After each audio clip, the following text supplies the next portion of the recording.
Welcome to the Built in Georgia podcast. Hi, I'm your host, Avi Robbins, and we are bringing you closer to the people, businesses, and innovations shaping the Peach State. So sit back, get inspired, and join us for today's story, built right here in Georgia. Good afternoon. I'm the host of the Built in Georgia podcast, and today I'm sitting here with Brian Benson, founder and owner of Benson Integrated Marketing Solutions, a physically branded goods company that he founded in 1992. You'll be excited to hear how he started and grew his company right here in Georgia, his commitment to building an outstanding culture, and how he leverages technology and in-house manufacturing to build his competitive advantage. Thanks for joining me here today, Brian. Thanks for having me, Avi. Yeah, super excited. You know, we've had the chance to know each other for a couple of years now.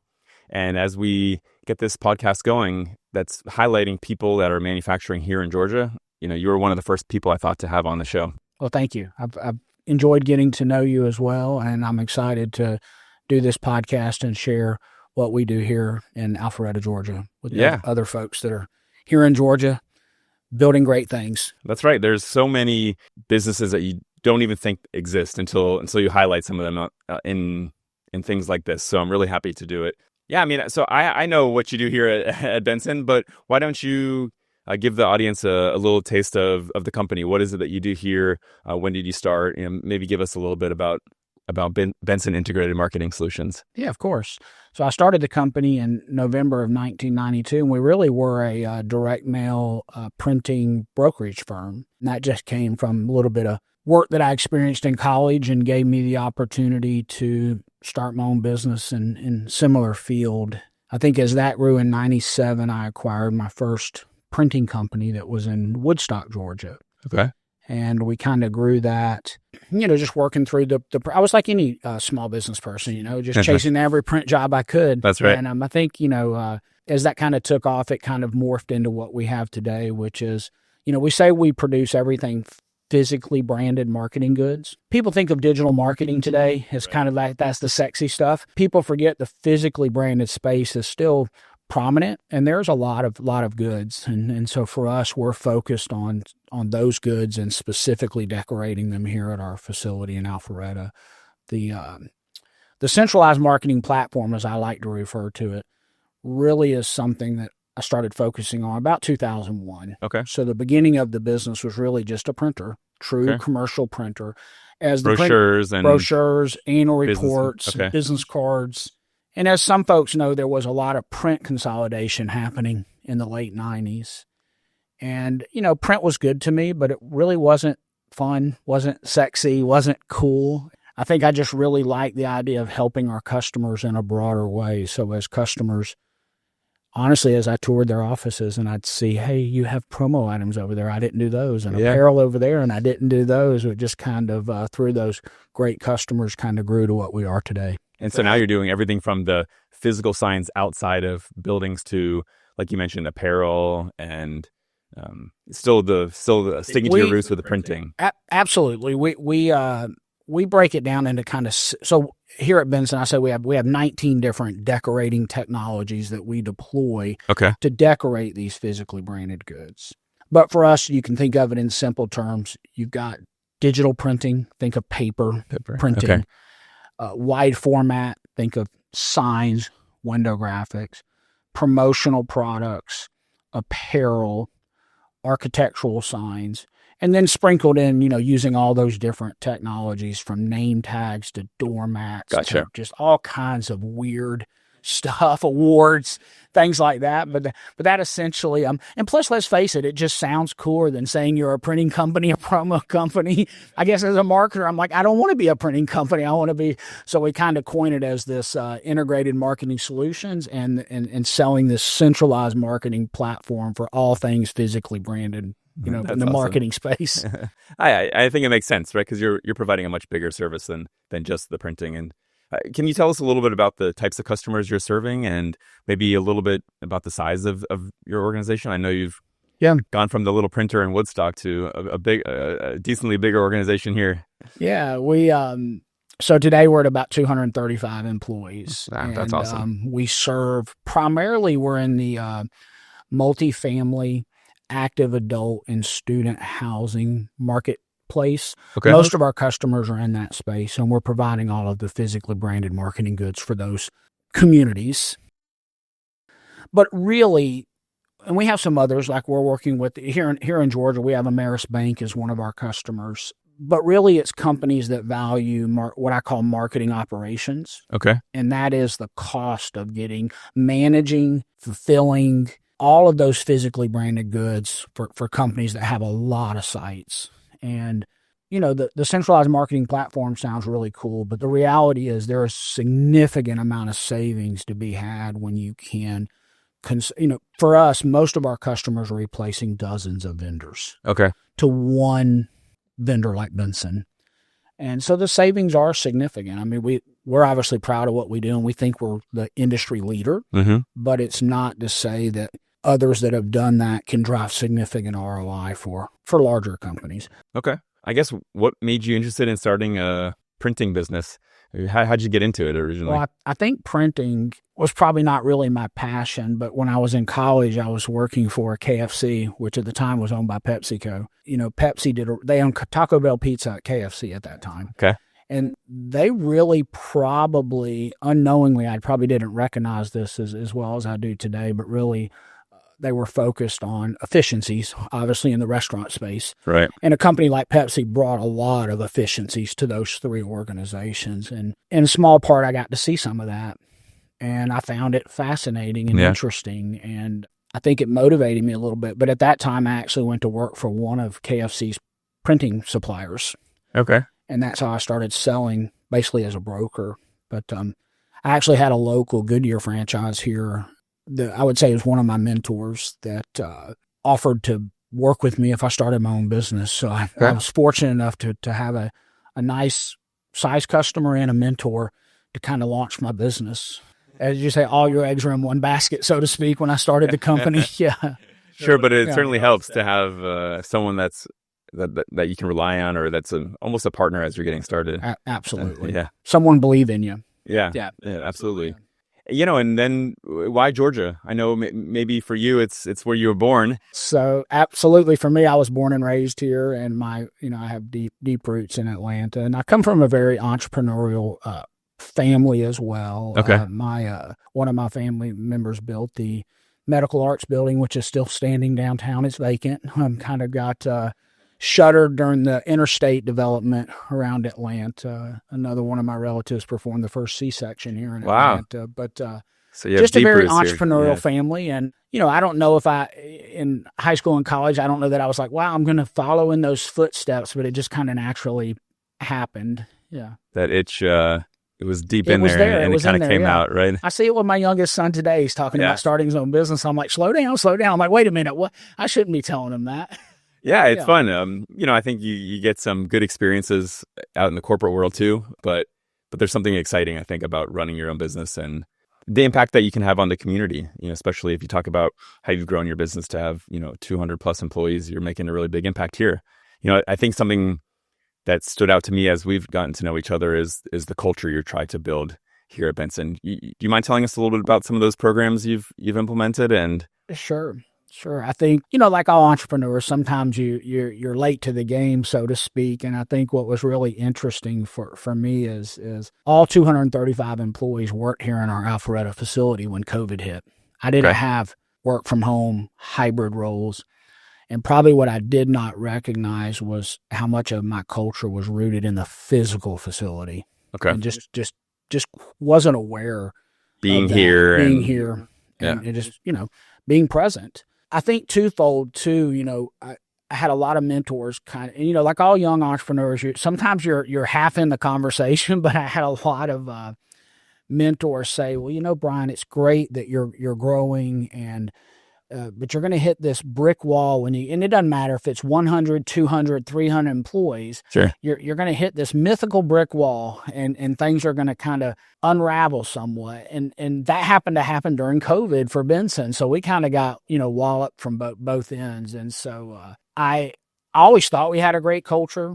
but I definitely was not prepared for the changes that would take place with that size of a workforce. So we really leaned into some of the things that you've heard me talk about. So, I think first and foremost, we really leaned into software providers that helped with accurate job description, job mapping, employee profile work, really trying to, I joke now, every month I do a little intro to the new hires at Benson. Okay. And I ask this question: how many people worked at a job and had a job description that they actually did? And very few people raised their hand. Yes. And it's the little things, understanding what you're expected to do, right? It makes a big difference. Well, more importantly, too, not only expected, but also, are you wired to do that? I think it's a misnomer that somebody can come into the organization and do a really good job, but they're exhausted if they're not wired to do that job. So I think for us, we've seen that both improve employee productivity, employee morale, reduce turnover, and it sounds simple, and I wouldn't say it was really, it was harder doing it at 200 employees. Sure. But if someone started that earlier, that would have been phenomenal. We've done some other things. We've deployed some other programs around. One Vistage speaker does a thing called CultureWise, and it sounds so simple. Some people find it controversial because, he would say you don't need your values, and it's all about the behaviors of your team members. So whether you're on board with that part or not, what I would say is it's such a simple program, but it's been transformational, focusing on a behavior once a week. So at Benson, we have 31. And so we cycle through those 31 weeks, then you start over, and then you start over. And now we're on the third round. Okay. So you got some traction behind it. It really has had a tremendous impact as well. So I think, really working on things like that, obviously surveying your employees, listening to your employees, just all the common things you did. But, I tell people, I find this interesting today. You don't pick up a single employee study that you don't see tension or declining results in the employer-employee relationship. Okay. Oh, and yes. And in industry surveys, right? In industry surveys, doesn't matter if you're in Georgia. Sure. And I think it's really interesting that all the HR professionals are telling us to do the same things we've always done. And so I've just been really focused on trying to be disruptive and say, no, we're going to resist, not resist. We're obviously going to do the common sense things, right? Work-life balance, benefits, good employee reviews. But how can we lean into tools that can both make our employees' lives better and make them a better employee? Not just a better employee. Sure. Not just make the relationship between us better, but truly help those team members, whether they stay at Benson or not. And I think doing that it's been very impactful. Something I wish I could rewind and have started, back when I was at 70 employees. Yeah. Well, hey, that's a great tip for those that might be listening that are just getting started. So I appreciate that. I'm glad to pay it forward, and I'm happy to, connect with any of the audience and talk. I'm really passionate about it because I've seen the transformation in my company, and I wish that someone had really forced me to give it a more serious look earlier in my career. Yeah, I think it's something that's easy to overlook. And in my own personal experience, employee engagement and culture, it's the last thing on your to-do list, but unless you make it first, right, it really won't get done. And so it can make such a big difference like you're suggesting. Yeah, for sure. Yeah. Let's talk a little bit about your competitive advantage. I mean, I think one of the things you mentioned is your central marketing platform, right? And you said early in the conversation about everyone thinks about marketing as digital marketing these days, right? But one of the cool things about being here in your facility is you're manufacturing, right? You're producing all kinds of interesting things on 19 technology platforms that you mentioned. How does that help someone in your business outdo your competition or make you the best? Like you said, you want to be the industry leader.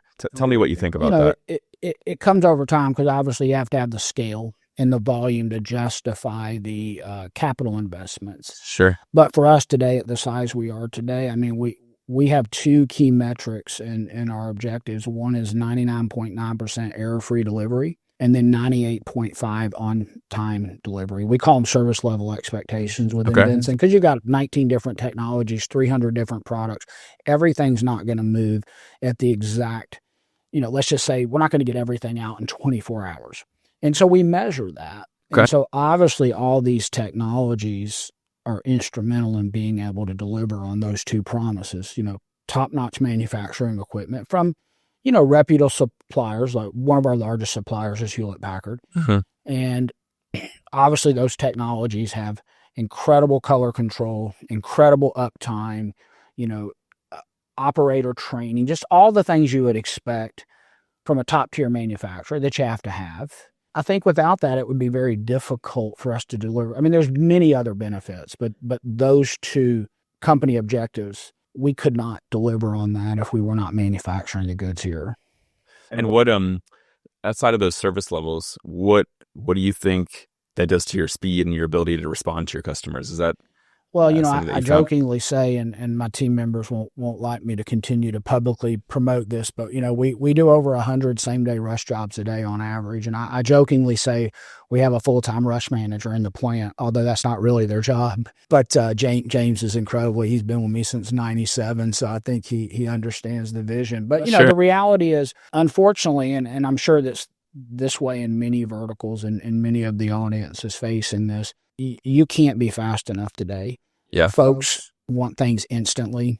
And the reality is same-day rushes for us are not going to decrease. Right. And we aren't going to manage our customers to a different expectation. So the more we can, for a company, we want to get to where everything we do is from the time it's ordered to the time we ship it, 48 hours or less. Not architectural signage. That would be the only exception there. Are we going to be able to do that with 100% of what we do? Absolutely not. But I say 80% to 100%. So it's supporting that. Can we get 80% of our work out error-free in 48 hours or less? And that's certainly something that wouldn't be possible if you weren't doing it yourself. I don't think you could manage that. I think you might find 20, 30 different suppliers that each individually could do that. But then how do you logistically get that together and get it to a customer in an organized fashion? Yeah, that makes sense. And is that does that support your long-term vision? Or is that what you consider your long-term vision as setting the industry standard, that kind of 48-hour turnaround, or is there more to it? Well, I think for me in the Benson vision is to crush our competitors by setting the industry standard. And that is in our vision. We're just like that. And that is rooted in everything that we do. So I think, one of the risks, it's great to talk about being a promo provider and apparel provider, print provider, but don't forget you have to be an expert and be really good at all. Otherwise, you diminish your brand, your opportunity. So when I say crush the competitor, I mean crush the competitor and set the industry standard in each of those respective businesses. Speed to market is obviously one of those. Okay. Quality is almost a given. Today you can almost not compete without quality, but earlier, before all the digital technologies, quality was highly subjective, and you were very dependent on the craftsmen and women in the back. Right. Still very dependent on them, but they have a lot more tools. But I think also getting everything in one box. Okay. At the end of the day, if a customer can order 20, 30 things and get all of that in one box, it doesn't matter about the cost structure of Benson from an individual product manufacturing perspective. Right. The savings is significant. It's more than double digit for customers. On the logistics side of just it? Just shipping costs, just the Amazon effect. Yeah. No matter, we lose money in our shipping department today. It's still not a profit center, and our customers still feel it's expensive, and we're still consolidating that many orders into one box. That is something that you can't overcome unless you're Amazon. Yeah. And you're willing to subsidize that. Yeah. Which most of us can't do. Yeah, I understand. There's no subscription there. Yeah. Well, so interesting. So you talk about crushing the competitors, right? And being able to deliver quality and speed and expertise. But I think you've had the opportunity to continue to invest in new technologies. So maybe tell us a little bit about how you approach that, adding technologies to your business. How do you decide what to do? What's some of the new stuff you've put in that you think would be cool to talk about? A lot of what we decide to invest in is really brought to us by our customers, to be quite candid. No, that's fair. They'll tell us about areas of their business that they're struggling. And today we're primarily focused on marketing decorating or branding work to physically branded goods, but we've had a lot of interest in the last few years, especially since COVID, to put many other things in the marketplace. So ironically, we went from marketing stores to now we call them marketplaces. And but I think we've been investing a lot in laser engraving technology. Not that it's new, just that there's a big demand for it today, especially in the employee recognition space. We've looked at things like 3D printers. I want a 3D printer so bad I can't stand it, but I just can't justify it for what I do, other than I would love to walk back there and show it to everybody. But for us, it's mostly in the digital decorating space. So for example, one of our investments last year was going direct to garment. So getting out of the screen printing business and printing direct to garment with digital printers. For marketing space, digital technologies allow you to get away from setup fees, color fees, screen fees. So there's a lot of advantages for the customer from a pricing perspective. Also be able to turn jobs around quick, right? You're not making screens and film and plates and things. So we've been investing in that digital garment space, laser engravers, but we're constantly, rebuying newer technologies in our current space too, because it's just evolving so fast. I mean, I would say today most of this equipment has a 3 to 5 year lifespan before the technology advances so much you need to upgrade. Yeah, I mean, I hate that. I wish it was a piece of steel like it used to be, and I could buy the offset press and run it for 25 years, but that's just not where we're at today. Yeah, in order to keep up with the quality and the customization that you want to be able to offer, right? So the digital printing technology, you're basically putting the shirt in a printer, right? Like obviously not like the one I have at home, but something of that sort, so it can take a digital file and print in a lot of different colors onto your garment. When you think about, when I refer to digital printing, that can cover from doormats to name tags to paper print to promotional products to T-shirts, bags. Things that might have traditionally been done with pad printers, screen printers, offset presses, paint and mask technologies, it's just evolving that fast. What's the coolest thing you've ever printed on with that technology? Oh my gosh. YOLO boards. Ice cream carts, disassembled bikes. I mean, we went and bought a door at Home Depot and took the doorknob off of it and printed a kid with their horse on the door, not for a customer, but for a customer's kid. Well, for a customer, but not for a paying job. But I think we're always looking at what can we feed in that machine. Yeah. I went and bought some carpet at Home Depot. Customer wanted a custom runner for their conference. I was like, I don't know how to do that. And so we went and bought a roller carpet and we put it in one of the rolled printers and printed this bespoke carpet runner for their conference and then sent it off to be serged at a carpet manufacturing place. But I'm always looking at what I can feed into those machines. All right. Doors and carpets. Comes with risk, right? Yeah. My operation. Void the warranty, maybe. The print head is $3,000.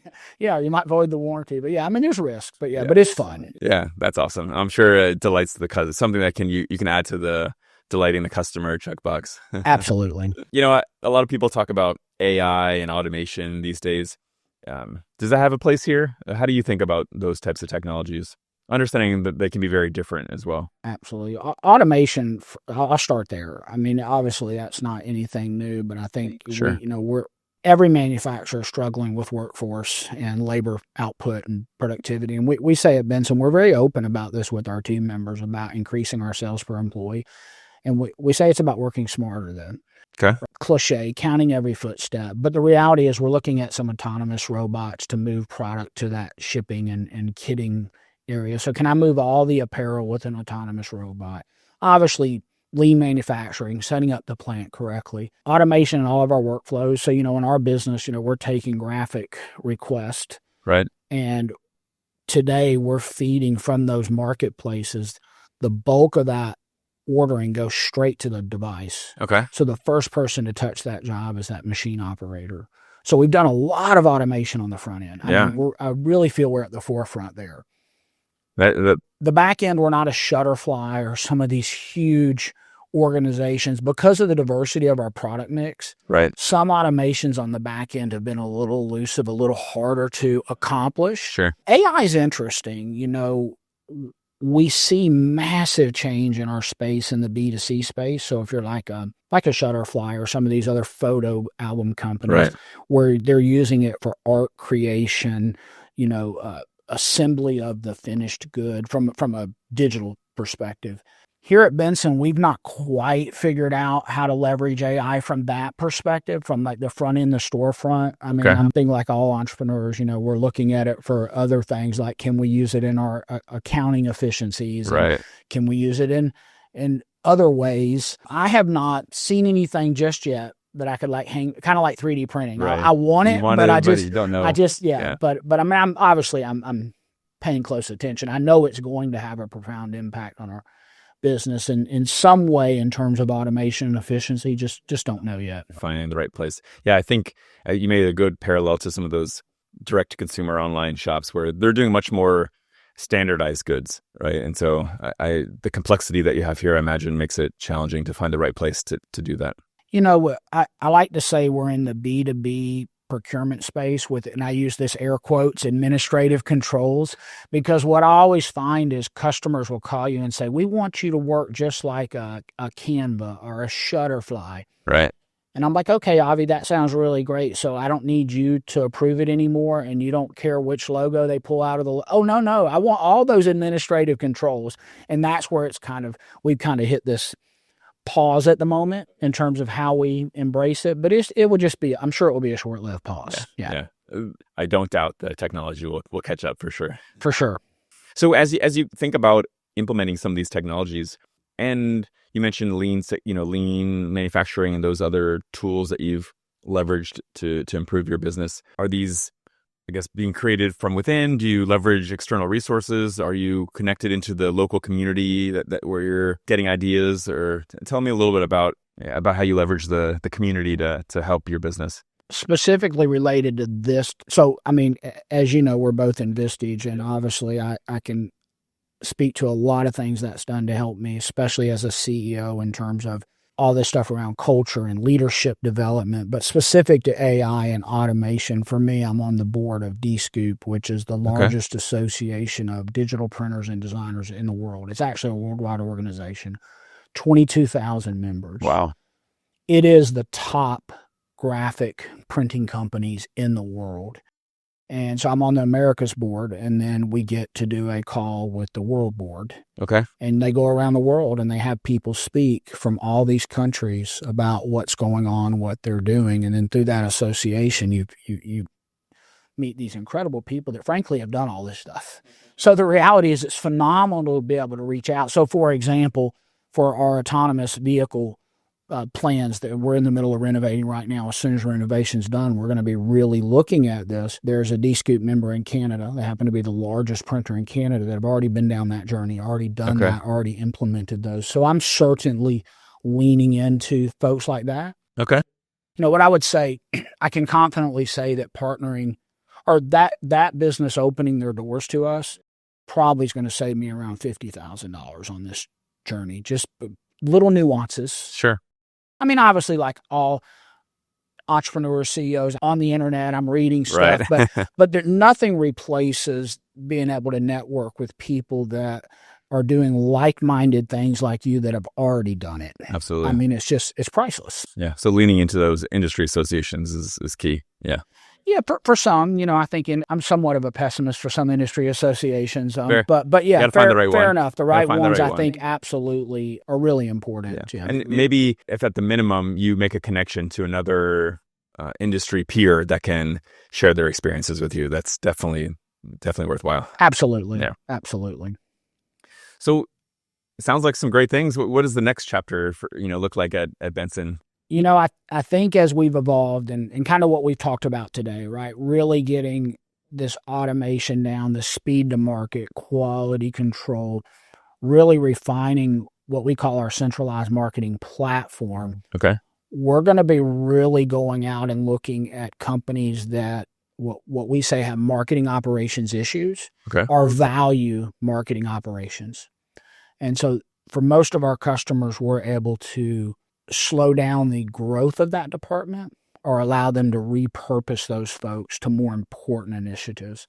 And we've been mostly focused on I call it multifamily, but it can run the gamut of single family homes to student, active adult, but really getting into maybe some other verticals, whether it's finance, franchise, hospitality, but just really looking at taking this platform that we built, so to speak, and then as a manufacturer, selfishly, right? I call it feeding the beast now, right? Like just I got 235 people that need more things to print. I used to say we need to run everything 24 hours a day.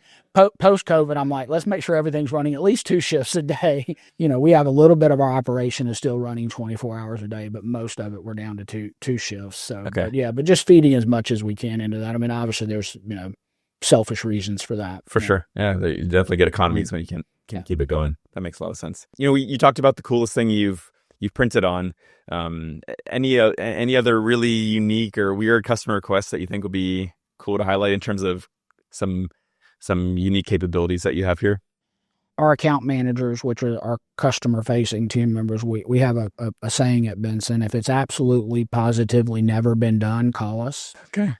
We love. I like that. Yeah, we love challenges. I don't really know if they're, for the broader audience, if they would be neat, but like right now in our repertoire of things is we've got customers coming forward and wanting us to build, Survivor style game sets for their conferences. Just really, and it's really interesting, right? Because you get into it and you've got to think about Survivor's building it out on an island for a reality show. I've got to build it, disassemble it, ship it, reassemble it. Yeah. But we get into crazy stuff like that. It doesn't always necessarily look the coolest externally, but they're really challenging manufacturing opportunities. Right. To the point of how do you build it? How do you design it, manufacture it, assemble it, disassemble it, ship it, reassemble it, and dispose of it after a conference. So we do a lot in the conference space around stuff like that. Well, that sounds lots of interesting. Customer comes and says, hey, I would like my values on a rotating wooden box that can sit on a desk. That sounds really simple, right? But then you got to figure out, where do you get the wooden box? How do you decorate it? How do you get it to turn on the desk? But I think, like I said earlier, some of the more obvious visual things are like those, ice cream carts or paddle boards or things like that. But it sounds like these other challenges, the Survivor set, the rotating box, you can get a group around a table and solve a problem, and it's a lot of fun. And I can imagine what the atmosphere must be like when you're having those design sessions. It's so much fun. And look, you fail, you make mistakes, but it's a lot of fun. Yeah. Oh, that's awesome. That's awesome. Well, I'll have to say then, what is your favorite Georgia-made product, aside from something that you make yourself? Well, I'm a proud owner of a Daniel Defense AR-15, which is made outside of Savannah. Obviously, born and raised in Atlanta, I love Coke. Lockheed has obviously done some really cool things. I haven't toured the Kia plant, which I would love to see that. I think that would be fascinating, just, something of that scale. Those are probably just some things that come to mind. Resonate with you. Okay. Yeah. I definitely can relate to the Coca-Cola. I have my fair share of caffeine every day. Yeah. What about the best piece of business advice you've ever received? Well, it's probably not the best, but it's probably the most true. Okay. I remember young in my career, one of my uncle actually was introducing me to a very successful businessman here in Atlanta. And my uncle was so proud of me and was bragging about my business. And this gentleman said, how many times have you been sued? And I was like, what? Never. Why would I be sued? Like, that just sounds terrible. And I laugh now today, 30 plus years later. I'm like, man, he really knew what he was talking about. Obviously we're not doing anything unethical, but sure. Unfortunately, when you're I always tell this story. I made one of the top 10 printers in the Atlanta Business Chronicle. And my reward for that was being sued by a patent troll that essentially went out and looked at the fastest growing printers and all of these chronicles and they sue printers from all over the country for this plate making technology that I happened to buy from a national firm. So I'm like, how am I getting sued for this? You know the story, right? But I laugh now because back when he said that, I just thought it was so offensive, and I was like, what kind of business person is he? And now you made it once you had your first lawsuit. That's your reward, right? That's your reward. So I jokingly tell my head of head of marketing sometimes, like, and I don't know if I want to be in that publication. It's definitely something to have to think about as you move forward. Yeah. Well, Brian, thanks so much for being on. It's really fantastic having you share your story today. And for those that want to reach out and hear more about your story, or if they've taken any advice and have any questions for you, what's the best way for them to reach you? Reach out to me on LinkedIn for sure. Okay. Yeah, we'll post a link to your profile on the show notes. And yeah, look forward to hearing the next chapter and seeing where it goes. Well, thanks for having me on. Thanks for being here, Brian. Appreciate it. Thanks for listening to the Built in Georgia podcast. I'm your host, Avi Robbins. If you've enjoyed today's story, be sure to subscribe and share it with a friend. And remember, great things are built in Georgia. See you next time.